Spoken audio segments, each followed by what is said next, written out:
YouTube के channel में हम सभी व्यक्तियों का तहे दिल से स्वागत करते हैं जो भी हमारे चैनल के माध्यम से जुड़े हुए हैं। शिक्षा से जगत संबंधित किसी भी खबर को पाने के लिए दोस्तों आप हमारे चैनल को सब्सक्राइब कर लीजिए, बेल आइकन जरूर एक्टिव कीजिए ताकि पल पल की जितनी भी अपडेट्स है वो आप तक पहुंचती रहे।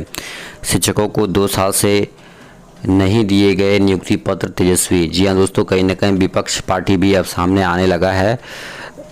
नेता प्रतिपक्ष तेजस्वी यादव ने कहा कि बिहार में प्राइमरी से लेकर सेकेंडरी तक शिक्षकों की भारी कमी है। उन्होंने सोमवार को ट्वीट कर आरोप लगाया कि राज्य सरकार ने शिक्षा व्यवस्था को बर्बाद कर दिया है और शिक्षकों को लगातार निरादर किया गया है। उन्होंने कहा कि शिक्षकों की नियुक्ति प्रक्रिया को येन केन प्रकार टालना सरकार की द्वेषपूर्ण मानसिकता को उजागर करता है। तेजस्वी ने कहा कि हमने अपने प्रण पत्र में संविदा प्रथा खत्म कर समान काम समान वेतन देने का संकल्प किया था, साथ ही सभी रिक्त पदों को पहली कदम से भरने का संकल्प लिया था। उन्होंने कहा कि नियोजन प्रक्रिया की सारी अर्हताएं और प्रक्रिया पूरी करने के बावजूद पिछले 2 वर्षों से नीतीश सरकार ने नियुक्ति पत्र प्रतिभावान शिक्षकों को नहीं दिया है। सवाल उठता है कि आखिर सरकार बिहार के नौजवानों को बेरोजगार बंधुआ मजदूर क्यों बनाना चाहती है। सेवा में जुटा राजद का हर सिपाही। जी हाँ दोस्तों, अभी सकते हैं लिखा है। एक अन्य ट्वीट में उन्होंने कहा कि राजद का हर सिपाही कोरोना संकट की इस घड़ी में राज्यवासियों को सेवा के लिए जान लगाए हुए है। उन्होंने पार्टी जनों को आह्वान किया कि राज्य सरकार की निष्क्रियता और लापरवाही के बावजूद हम और आप मिलकर बिहार में महामारी को जड़ से मिटाएंगे। तो देखिए दोस्तों, एक बड़ी अपडेट सामने उभर के आ रही है और जिस प्रकार से शिक्षा मंत्री ने ये कहा था कि अगर ब्लाइंड केस मेंशन हो जाता है तो हम 1 दिन में नियुक्ति पत्र दे देंगे, तो ये भी अपडेट थी। और देखिए विपक्ष पार्टी भी कहीं ना कहीं सामने उभर के आ रहा है। ठीक है, तो शिक्षा मंत्री ने देखिए कहा है और देखिए लोग कह रहे हैं कि शिक्षा मंत्री जो हैं वो गैर जिम्मेदार हैं। अभी ऐसी बातें कही जा रही हैं। ठीक है, अभ्यर्थियों ने छेड़ी ट्विटर पर जंग, हजारों ने किए अपनी मांग में समर्थन में ट्वीट। जी हाँ दोस्तों, बिहार के 6ठे चरण के प्राथमिक शिक्षक नियोजन में 90,700 पदों पर लटकी नियोजन प्रक्रिया को शुरू करने के लिए अभ्यर्थियों ने ट्विटर पे जंग छेड़ दी है। या दोस्तों कह सकते हैं कि ये जंग नहीं, ये बड़ी जंग कही जा सकती है दोस्तों। ठीक है, शिक्षा मंत्री विजय चौधरी बोले कोर्ट आज अनुमति दे तो कल से शिक्षकों की भर्ती कर दी जाएगी। देखिए इनका एक जवाब आया है कि भाई अगर ये कह रहे हैं कि शिक्षा मंत्री अगर अनुमति दें तो कल से है जो भर्ती की प्रक्रिया प्रारंभ कर दी जाएगी। तो देख सकते हैं बहुत सारी खबरें हैं। पहली चलते हैं हम इसकी ओर। देखिए लिखा है कि भाई प्रतिपक्ष के नेता तेजस्वी यादव बोले अभ्यर्थी के समर्थन में राजद नेता एवं नेता प्रतिपक्ष तेजस्वी यादव भी कूदे। उन्होंने अभ्यर्थियों की मांग का समर्थन करते हुए ट्वीट किया कि सरकार आखिर बिहार के नौजवानों को बेरोजगार और बंधुआ मजदूर क्यों बनाना चाहती है। शिक्षकों की नियुक्ति प्रक्रिया को येन केन प्रकार टालना इस सरकार की द्वेषपूर्ण मानसिकता है। जिस दिन कोर्ट अनुमति देगा हम नियोजन पत्र बांट देंगे, शिक्षा मंत्री। जी हाँ दोस्तों, देख सकते हैं शिक्षा मंत्री विजय कुमार चौधरी ने बताया कि जिस दिन हाई कोर्ट नियोजन पत्र बांटने की अनुमति दे देगा हम बिना देरी की नियोजन पत्र बांट देंगे। हम नियुक्ति करना चाहते हैं क्योंकि हमें शिक्षकों की ज़रूरत है। मीडिया से बातचीत के दौरान उन्होंने दोहराया कि सरकार ने मेंशनिंग कराई है, अब हमें कोर्ट के अगले कदम का इंतजार होगा। उन्होंने यह एक सवाल के जवाब में बताया कि हमने तो कहा कि दिव्यांग आरक्षण से जुड़ी विशेष संख्या जिस पर निर्णय होना है को छोड़कर शेष पदों पर नियोजन करने की अनुमति दे दी जाए। उन्होंने 2 टूक बताया कि हमें नियोजन पूरा करना है। तो देख सकते हैं दोस्तों। और देखिए यहाँ पे ट्विटर पर यह मुद्दा जो है पूरे दिन ट्रेंड बना रहा। इस ट्विटर कैंपेन में 78,000 से अधिक अभ्यर्थियों ने ट्वीट किए हैं। इस कैंपेन के देख सकते हैं पीछे अभ्यर्थियों की मंशा है कि सरकार देख सकते हैं इस मामले में जल्दी से जल्दी सुनवाई कर नियोजन पत्र बांट दे। सुबह 11 बजे शुरू हुए इस अभियान में करीब 1 दर्जन से अधिक संगठनों के अभ्यर्थियों ने भाग लिया। शिक्षक बहाली का यह मामला ट्विटर पर काफ़ी प्रमुखता से ट्रेंड कर रहा है। दरअसल ट्विटर हैंडल पर युवा हल्ला बोल, बिहार नेक्स्ट टीचर आदि नामों से यह अभियान चलाया जा रहा है। तो देख सकते हैं दोस्तों। और जिस प्रकार से शिक्षा मंत्री ने कहा है कि कोर्ट आदेश दे तो हम तुरंत बहाली कर देंगे, तो अब देखना होगा क्या कुछ होता है।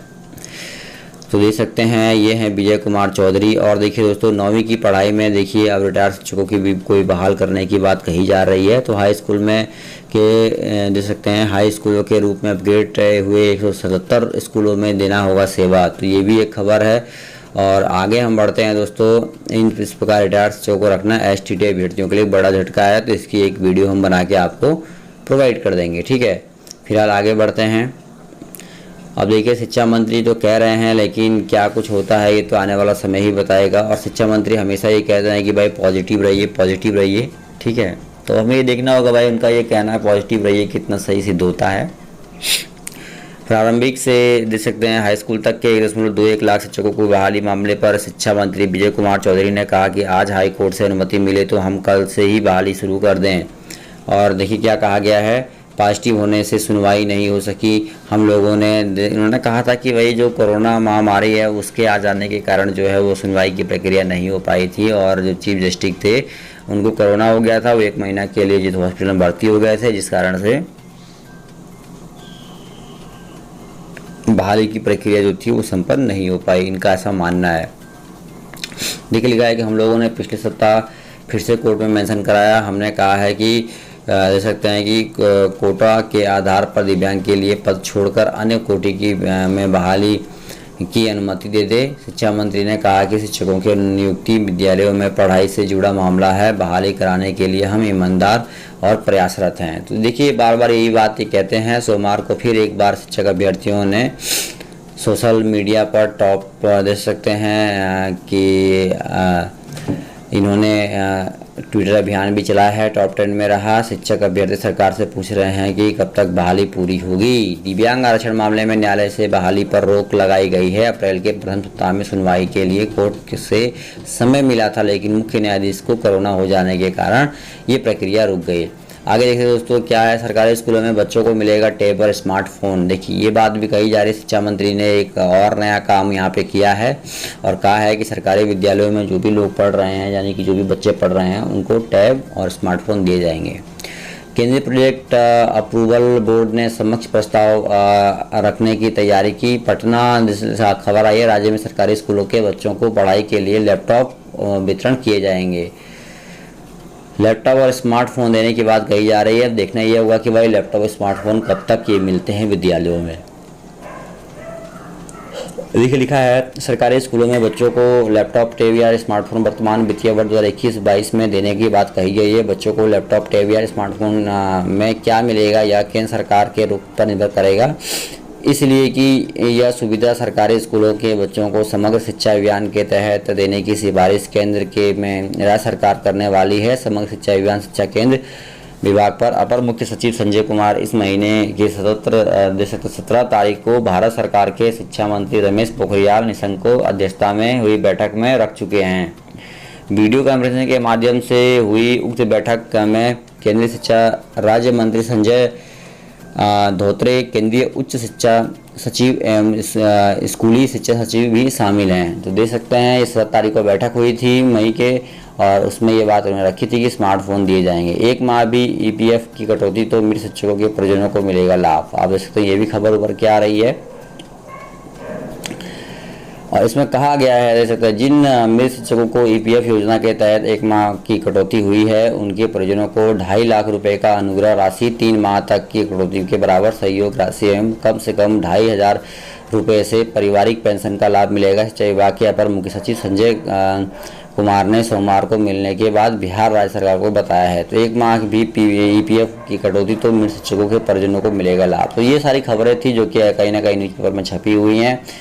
शिक्षा विभाग के अपर मुख्य सचिव संजय कुमार ने सोमवार को मिलने के बाद बिहार राज्य प्राथमिक शिक्षक संघीय कार्यकारी अध्यक्ष मनोज कुमार ने बताया कि इस मामले में अपर मुख्य सचिव ने EPF अधिकारी राजेश कुमार से फोन कर बात की है। तो देख सकते हो दोस्तों, और बड़ी अपडेट है तो पल पल की जो भी अपडेट आएगी हम सीधे अपने चैनल के माध्यम से आपको पहुंचाते रहेंगे। चैनल के माध्यम से बने रहिए, वीडियो को शेयर कीजिए, अपना प्यार बनाए रखिए।